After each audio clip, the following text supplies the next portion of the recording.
Olá, querido professor, é um prazer estar aqui com você para mais uma das nossas gravações, das nossas pré-aulas sobre a escola bíblica.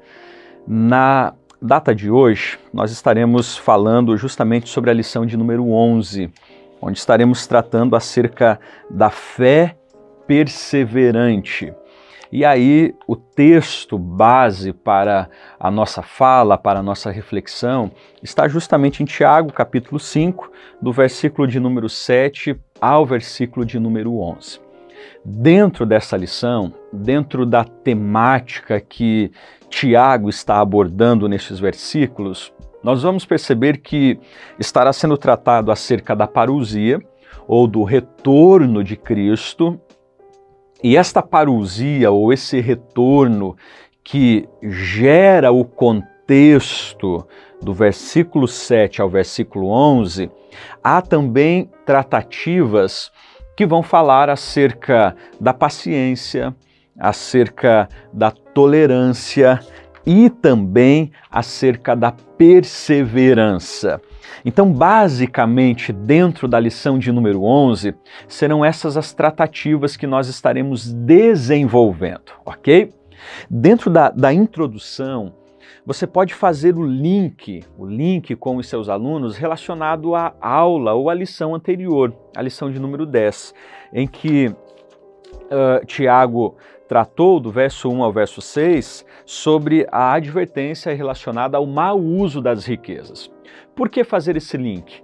Porque no versículo 7 do mesmo capítulo 5, ele inicia falando: sede, pois, irmãos. E nós vamos entender que aqui há uma ligação, que aqui há um link, ok? Em que Tiago está dando continuidade ao assunto que ele ora desenvolveu do versículo 1 ao versículo de número 6. Ok? Então podemos sim frisar que a lição de número 11, ela vem numa sequência a partir da lição de número 10, inclusive com alguns assuntos aqui entrelaçados em si. Ok? O primeiro ponto da nossa lição estará sendo tratado acerca do aguardando com paciência a vinda do Senhor. E aí nós temos aqui 4 subpontos. Nós vamos falar sobre a esperança dos que sofrem, a vinda do Senhor, é o subponto 2, posterior, a paciência do agricultor, e fecharemos sobre fortalecendo o coração. Bom, dentro do primeiro subtópico, quando nós formos tratar acerca da esperança dos que sofrem, você vai perceber este link. Tiago continua falando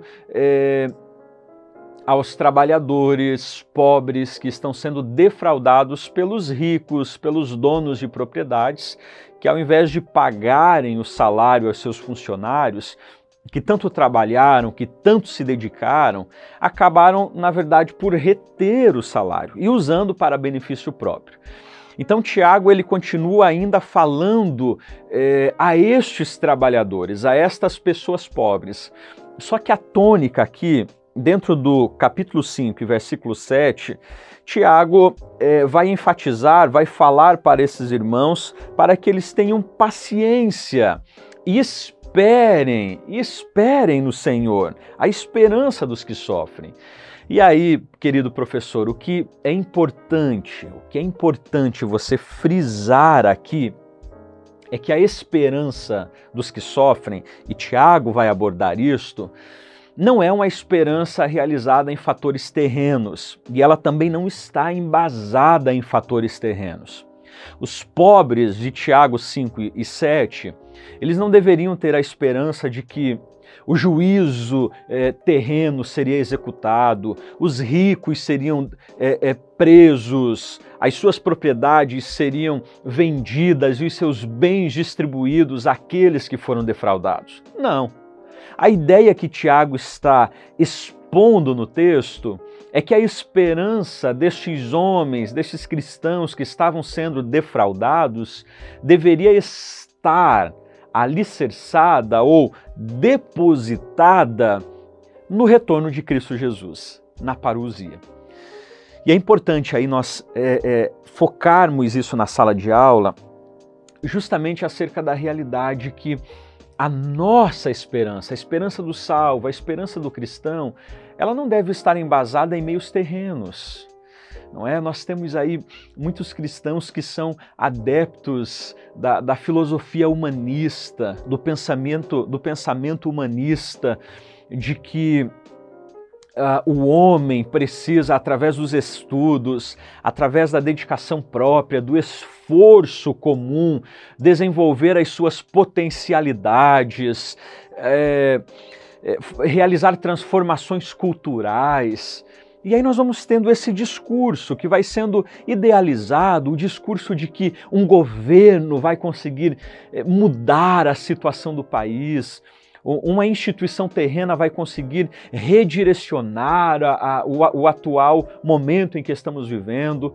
É, na verdade, a confiança sendo depositada em ações, em movimentos, em instituições terrenas. E o que Tiago frisa é justamente o chamado a uma esperança relacionada à vinda de Cristo, ao retorno, à parousia, justamente ao momento em que o Senhor virá para estabelecer justiça e misericórdia. Então lembre-se, é importante nós lembrarmos os alunos que toda e qualquer esperança depositada em instituições, ONGs ou pessoas terrenas, e não em Cristo Jesus, nada mais é do que idolatria. E nós acabamos nos tornando os idólatras quando depositamos a nossa confiança não em Cristo, mas em qualquer outra ação terrena para mudança ou para validação de justiça. Ok? Aí a gente frisa o 1.2, a vinda do Senhor. Professor, o que você vai trabalhar aqui? A ideia não é propor uma discussão escatológica, não é você estar trabalhando com os alunos sobre Apocalipse, Daniel e aí por diante. Até porque Tiago não vai frisar com especificidade estas questões. O que Tiago está tratando é justamente a realidade de que no retorno de Cristo a justiça seria estabelecida, tanto aos que estavam infligindo dor, quanto aos que estavam sofrendo essa dor, ok? Então o que você pode trabalhar aqui? A realidade acerca da parousia, que já no primeiro século, para Tiago, o retorno de Cristo era muito iminente, não é? Para eles, Cristo estava retornando na curva que eles fossem realizar, Cristo então retornaria, a ideia de que aquela geração não passaria. Bom, se no primeiro século o entendimento era este, como devemos viver na era atual? E aí você pode frisar na sua classe que algumas características vão trazer-nos a verdade de que a parousia, o retorno de Cristo não é uma mentira, não é uma falácia, mas é sim um acontecimento verídico que acontecerá. E quais são as características que apontam para a iminência deste acontecimento? Aí nós temos conflitos familiares, Marcos 13:12, apostasia, 1 Timóteo 4:1, guerras e rumores de guerra, Mateus 24:6, fome, pestes e terremotos, Mateus 24:7, e Mateus 24:9, 10 e 12, multiplicação da iniquidade. Ou seja, aquele que, segundo Isaías, não é, veio sem parecer e formosura, que foi rejeitado pelos homens, veio ao mundo de forma singela, agora retornará a segunda vez, mas de forma gloriosa, e todo olho o verá. O que Tiago está orientando esses irmãos era para que eles olhassem para este acontecimento, para este evento, e assim depositassem a sua confiança em Cristo Jesus, que é o justo juiz. Aí eu sugiro a você que 1.3 e 1.4 você faça uma junção. 1.3 falando sobre a paciência do agricultor e 1.4 falando sobre fortalecendo o coração. Na verdade, aqui são dois conselhos que Tiago vai direcionar aos cristãos. Primeiro, ele fala para que eles tenham a paciência E aí o exemplo, o modelo, a imagem que Tiago evoca na sua carta é justamente do agricultor. Ele vai dizer, olha, porque o lavrador aguarda com paciência o precioso fruto da terra, até receber as primeiras e as últimas chuvas. Agora, olha só que interessante. Quando nós falamos sobre paciência, muitas vezes a ideia que se tem concebida é de passividade. Uma ideia de que vocês devem estar de braços encruzados, ok? Cruzados, esperando Cristo sem fazer absolutamente nada. Só que isto, na verdade, é passividade, não paciência. Paciência é justamente a ação de continuar confiando, independente das circunstâncias. Uma das expressões no originais é de um coração perseverante ou de uma perseverança corajosa.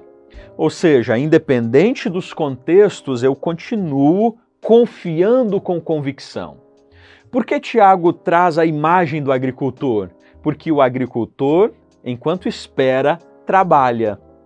É o agricultor que ara a terra, planta, espera, aguarda a chuva, mas enquanto isso acontece, ele continua trabalhando, ele está trabalhando. Eu acho bacana esta sacada de Tiago quando fala sobre o agricultor. Por quê? Porque isso traz para nós a ideia de direito e responsabilidade, ok? De direito e dever. Ao mesmo tempo que nós entendemos que o retorno de Cristo, ele não depende de nós, ok? Que Cristo virá, nós também temos a responsabilidade de continuarmos trabalhando, pregando, falando, anunciando, evangelizando, confrontando. Ou seja, somos agricultores. Enquanto plantamos, aramos a terra, cultivamos, aguardamos a vinda de Cristo. Então, paciência. Paciência é um ato, entenda? Então é importante a gente frisar isso. Paciência não tem a ver com colocar uma toga branca, cruzar os braços e esperar que as coisas aconteçam. Paciência é uma ação convicta de que coisas acontecerão, ok? E você continua. E aí, o 1.4 vai falar sobre fortalecendo, porque aí Tiago vai dizer, olha, irmãos, sejam pacientes, mas também fortaleçam o coração, pois a vinda do Senhor está próxima. E a pergunta seria, como fortalecer o coração? Como fortalecer o coração na esperança da vinda de Cristo? Como fortalecer o coração na esperança dessa parousia? E aí você pode destacar o seguinte, olha só. Nós podemos fortalecer o nosso coração na confiança nas Escrituras Sagradas, acerca dos textos que falam sobre o retorno de Cristo, sobre esta parousia. Por exemplo, aí você pode dividir isto em 3 fatores. Primeiro, Jesus prometeu que retornaria. E aí Mateus 24 e 25, 26 e 64, Marcos 13 e 26, Lucas 21 e 27, João 14 e 3, Jesus prometendo que retornaria. Nós temos a segunda divisão, que os anjos testemunham que Jesus voltaria. E nós temos o texto de Atos 1 e 11, ok? E também, terceiro momento, nós podemos falar sobre os apóstolos ensinam que Jesus voltará. Você tem o texto de 1 Tessalonicenses 4 e 16, Tiago 5 e 8, 2 Pedro 3 e 9. Ou seja, como fortalecer o meu coração? Ao observar, ao olhar para as Escrituras Sagradas, eu percebo que a promessa da parousia, do retorno de Cristo, ela não é vã, porque ela foi prometida por Cristo, foi ratificada pelos anjos na ascensão de Cristo e foi também confirmada ou ensinada pelos apóstolos. Ok? E aí a gente fecha esse primeiro ponto. São dicas importantes que você poderá estar usando na ministração, na elaboração, na explanação da sua lição. O segundo ponto da nossa lição, nós estaremos falando sobre a tolerância como ponderadora. A tolerância como ponderadora. E aí nós falaremos no 2.1 sobre o conselho sábio do líder, 2.2, tolerando e sendo tolerado, e 2.3, o juiz está às portas. No 2.1, nós vamos perceber a expressãozinha que Tiago está usando de irmãos. Você vai perceber no verso 7, verso 9, verso 10, ele chamando os seus ouvintes de irmãos. Irmãos, irmãos, irmãos. O que Tiago está fazendo? Ele na verdade está trazendo à memória dos seus ouvintes o lembrete, a realidade, que eles não são desconhecidos. Que por mais que talvez eles sejam pessoas que residam em locais diferentes e que não se conheçam de forma devida, mas eles são irmãos. Eles pertencem a uma família, eles pertencem à família de Cristo. Eles estão ligados uns aos outros através de Cristo Jesus, do seu sacrifício, da sua obra redentora na cruz. Dessa forma, como irmãos, como família, eles deveriam compartilhar as suas dores, compartilhar os seus sofrimentos, compartilhar as suas alegrias e vitórias também, porque eles são irmãos em Cristo Jesus. É importante nós frisarmos isso na sala. A consciência que não devemos perder de que somos irmãos. E como irmãos, nós choramos com os que choram, porque são nossos irmãos, e se alegramos com os irmãos que se alegram, porque afinal de contas, pertencemos à mesma família, a família de Cristo Jesus. Aí no 2.2, aqui é algo bacana para você estar trabalhando na sua classe, tolerando e sendo tolerado. E aí perceba que a expressão que Tiago estará usando aqui é justamente a expressão do verso 9. Irmãos, não vos queixeis uns dos outros. Essa expressãozinha queixar, queixa, significa suspirar ou queixar-se muito. Normalmente, esta palavra ela está atrelada a críticas prejudiciais aos outros. Críticas prejudiciais aos outros. Então traz-nos a ideia aqui de irmãos que estavam colocando outros irmãos em uma posição difícil. Através das suas críticas e das suas falas, das suas palavras, eles estavam oprimindo uns aos outros. E a orientação de Tiago é, olha, não queixem-se uns dos outros. Não façam isso. Gente, é importante nós percebermos quão desafiador é esta palavra de Tiago. Determinado escritor diz o seguinte, que onde estiver 2 ou 3 pessoas, ali há um problema. E aí eu sigo. Bom, se há um problema, então há uma tendência em procurar o culpado. E quando se encontra o culpado, logo nós tentaremos aplicar a justiça sobre ele e nos tornaremos juízes. Você percebe que é muito sutil isso? Quem quebrou o copo? Já teve essa experiência na sua casa? Quem tem filhos sabe muito bem dessa experiência e quem é filho sabe muito bem disso. Você está lavando a louça, quebra um copo. Você joga fora, é o copo de 25 anos de casado dos seus pais. E aí, quando a mãe se dá conta, ou o pai, a pergunta primeira ou primária é essa: quem quebrou o copo?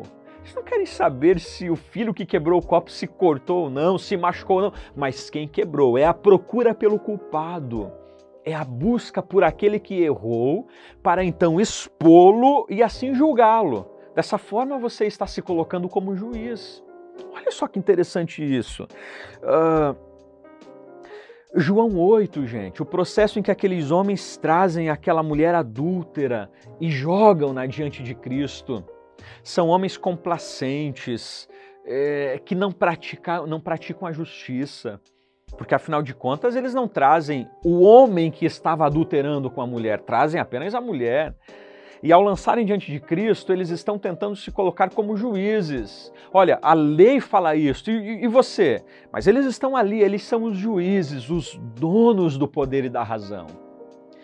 E Jesus vai lembrá-los.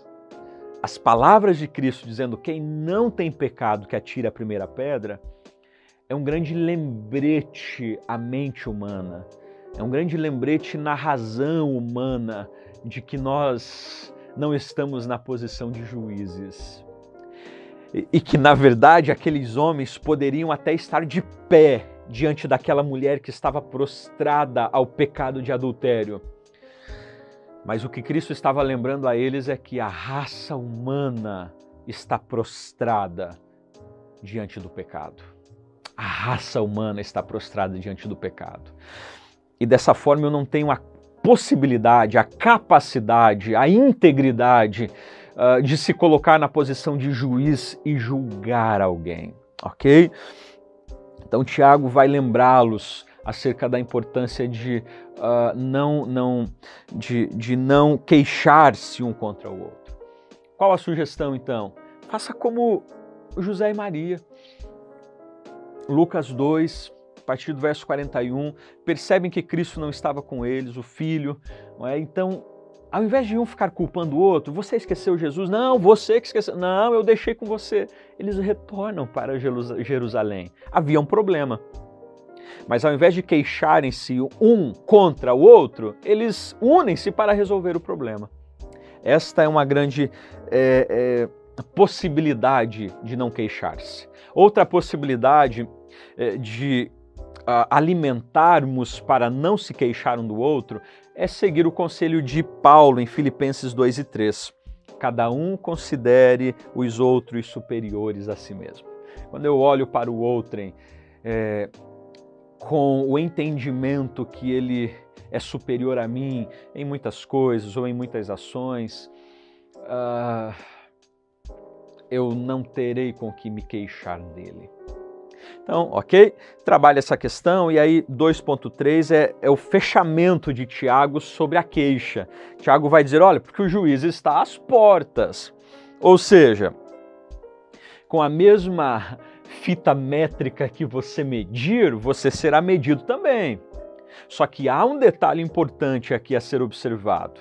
O juiz que irá julgá-lo, ele é justo, ele é perfeito e reto. E aí, gente, o que nós podemos trabalhar aqui? Bom, então, Tiago está orientando a que os cristãos não confrontem o pecado, não confrontem o erro. Ou seja, nós devemos olhar para aqueles que estão à nossa volta, independente se estão pecando, transgredindo, a gente não pode fazer nada, porque é a orientação de Tiago. Talvez alguns alunos até na sala digam, é verdade, professor. Afinal de contas, Mateus 7, 1 e 2, Jesus vai dizer, não julgueis para que não seja julgado.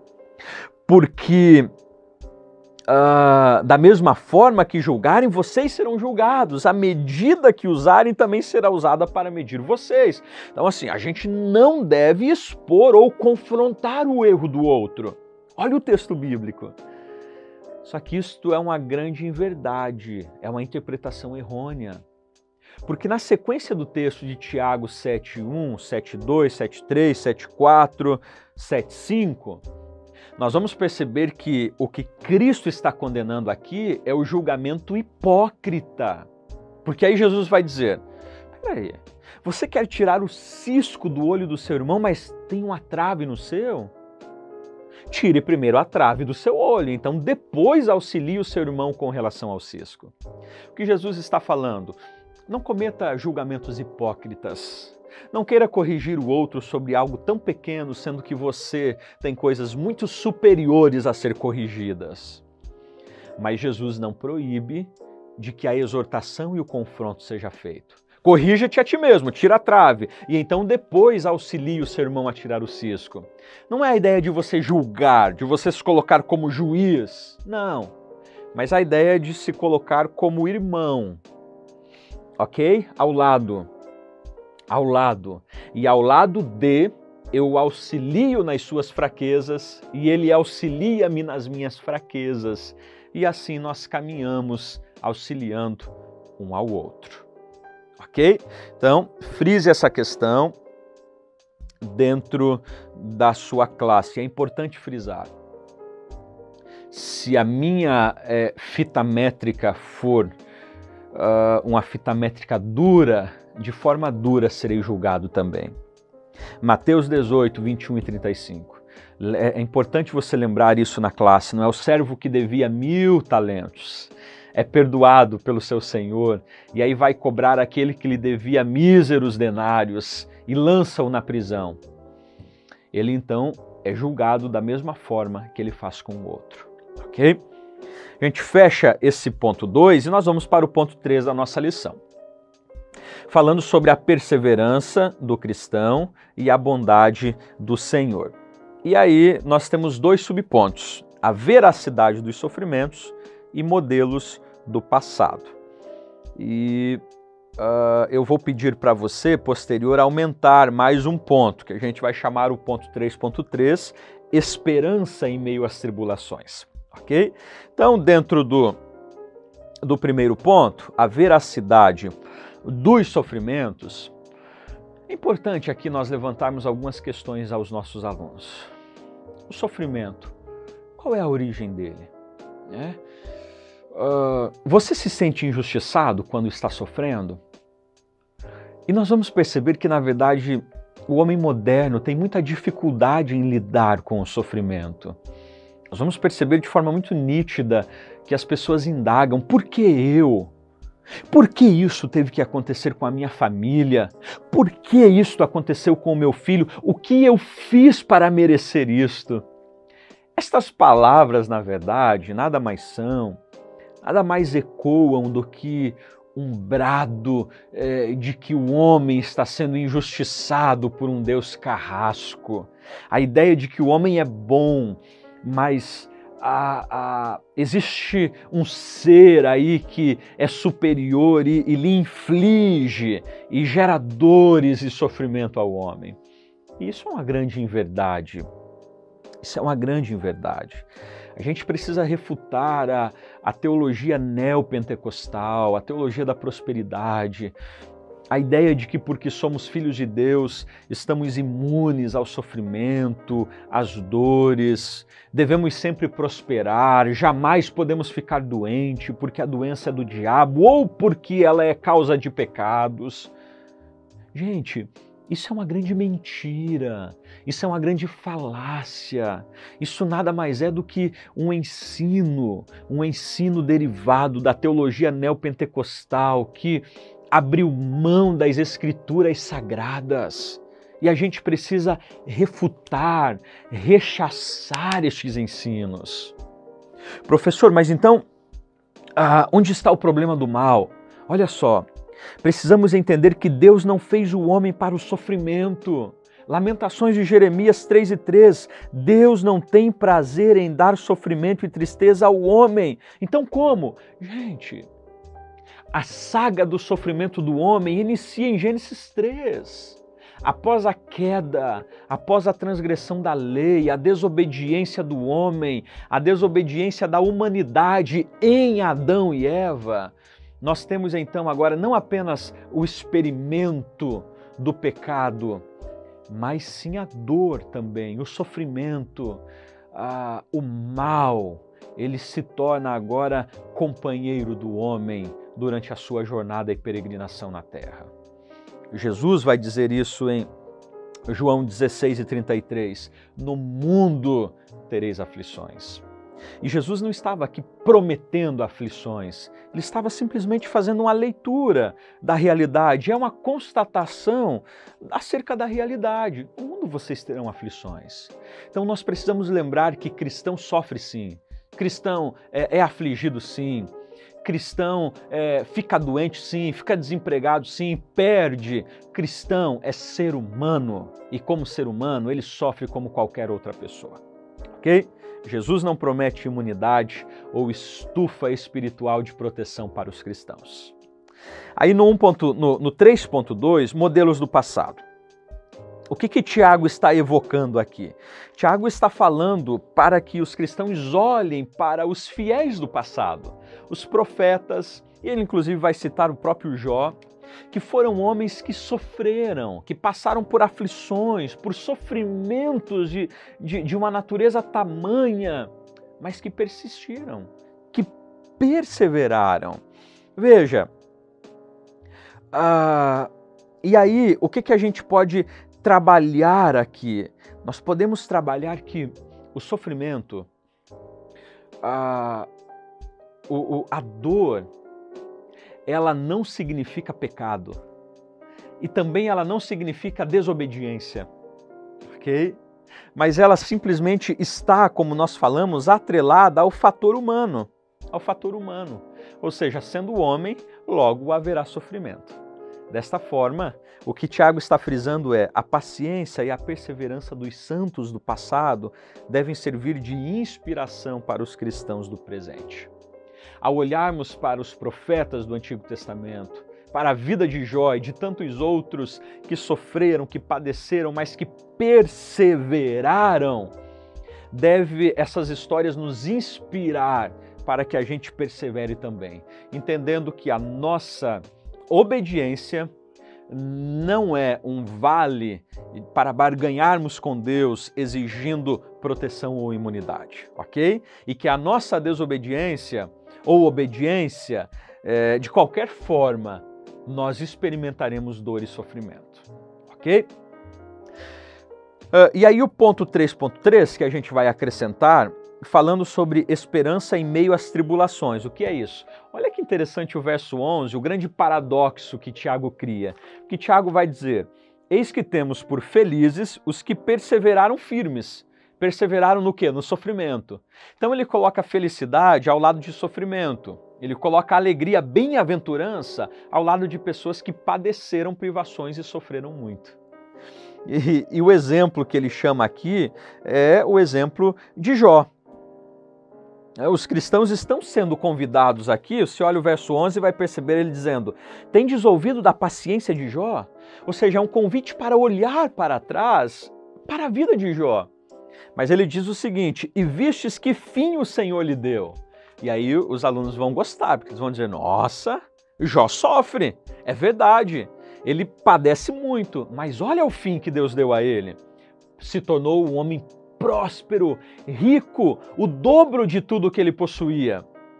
Só que é importante nós frisarmos que nem todos os homens da Bíblia que foram fiéis e que perseveraram em meio ao sofrimento foram abençoados na terra, ok? Você tem Estevão, que continua sendo fiel em meio ao seu discurso e é apedrejado. Você tem Cristo, que padece, que sofre açoites, que é crucificado e persevera e morre, não recebe o galardão terreno. Então, professor, o que nós precisamos frisar? Nós precisamos frisar que a perseverança em meio aos sofrimentos, ela pode gerar prosperidade terrena, mas não para todos. Agora, a perseverança em meio aos sofrimentos e tribulações, ela vai gerar a retribuição ou o galardão eterno para todos. Bem-aventurados os que perseverarem, todos os que perseverarem, todos, ok? Todos serão recompensados no céu, mesmo que alguns sejam recompensados na terra e outros não, mas ambos serão recompensados no céu. Então é justamente esta o que eu chamo acerca da esperança em meio às tribulações.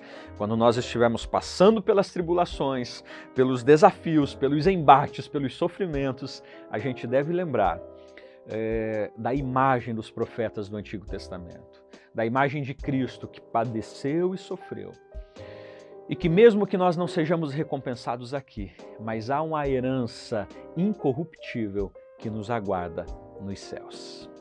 Querido professor, eu espero que estas dicas, que estas falas possam servir aí de auxílio para o seu preparo de aula e para a sua ministração. Jesus te abençoe, que você tenha uma ótima aula em Cristo Jesus.